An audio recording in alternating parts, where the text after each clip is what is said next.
কি করছে জানেন? রামনবমী ভণ্ডুল করার জন্য কি কি করছে জানেন?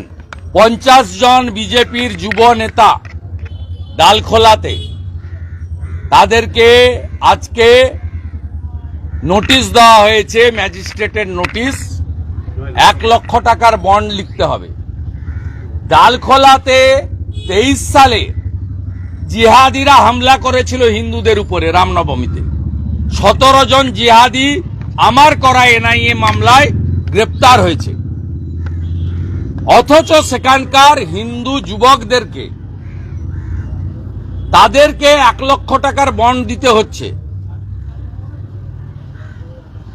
খড়গপুর থেকে খবর এলো 3 জন হিন্দু জাগরণ মঞ্চের যুবককে বলা হয়েছে কাল সকাল 6টা থেকে সন্ধ্যে 6টা খড়গপুর কোতোয়ালি টাউন থানাতে তাদেরকে এখানে ডিটেন্ড করা হবে বসে থাকতে, মোবাইল ফোন জমা দিয়ে। এ তো যুদ্ধ ঘোষণা করেছে হিন্দুদের বিরুদ্ধে। হিন্দুদের বিরুদ্ধে পুলিশকে সামনে রেখে যুদ্ধ ঘোষণা করা হয়েছে। এবং যে মাটিতে আমরা দাঁড়িয়ে আছি, এই মাটিতে 112 ফুট উঁচু দুর্গা মূর্তি তৈরি হওয়ার পরেও পুজো করতে দেয়নি মমতা ব্যানার্জির সরকার। অথচ উত্তর 24 পরগনায় 110 ফুট উঁচু মূর্তি পুজোর অনুমোদন পেয়েছে তৃণমূল কংগ্রেসের এক কাউন্সিলরের পুজো। এদের যে মানসিকতা, এটাতেই খুব পরিষ্কার। এই রানাঘাটের পাশেই গ্রামে মূর্তি তৈরি করে পুজো করতে পারেনি, তাদের চোখের জল ফেলতে হয়েছে। তাই এই সরকার কমপ্লিটলি হিন্দু বিরোধী সরকার, যার মুখ্যমন্ত্রী 2024-এর 22শে জানুয়ারি রাম মন্দির উদ্বোধনের দিন একমাত্র মুখ্যমন্ত্রী মিছিল করেন কলকাতার পার্ক সার্কাসে।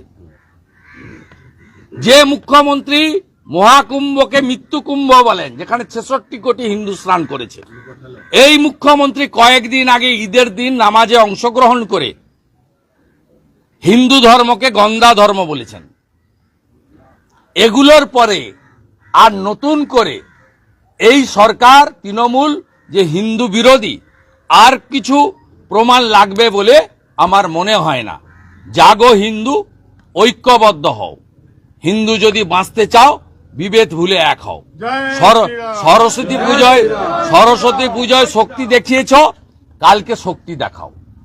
বাড়িতে থাকবেন না, রাস্তায় নামুন, ঘরে ধ্বজ তুলুন, মোটর বাইকে ধ্বজ লাগান, দেখা হলেই জয় শ্রীরাম বলুন, কপালে তিলক লাগান।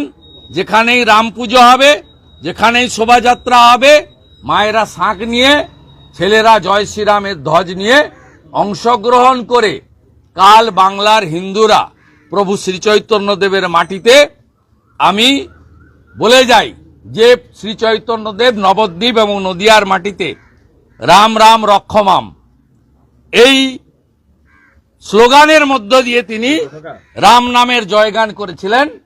এই মাটি থেকে শ্রী রাম নবমীর শুভেচ্ছা এবং সফলতা কামনা করি।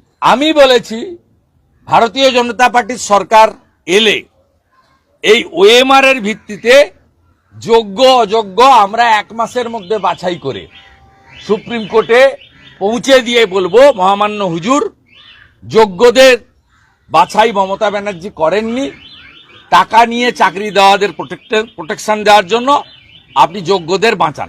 কিন্তু সামগ্রিক যে লড়াই 23 লক্ষের জন্য, 16 সালের পরীক্ষায় 23 লক্ষ পরীক্ষার্থী ছিল, তাদের সকলকে নিয়ে বিজেপি লড়াই করবে। এটা ছোটখাটো সংখ্যা নয়। 23 লক্ষ বেকার যুবক যুবতীর স্বপ্ন, অধিকার, শিক্ষা, মেধা, আশা, ভবিষ্যৎ সব যদি কেউ ধ্বংস করে থাকেন, মমতা ব্যানার্জি করেছেন। এ লড়াই 23 লক্ষের পক্ষে লড়াই। এই লড়াইতে বিজেপি সব জায়গায় থাকবে, 1 ইঞ্চিও জিরো টলারেন্স।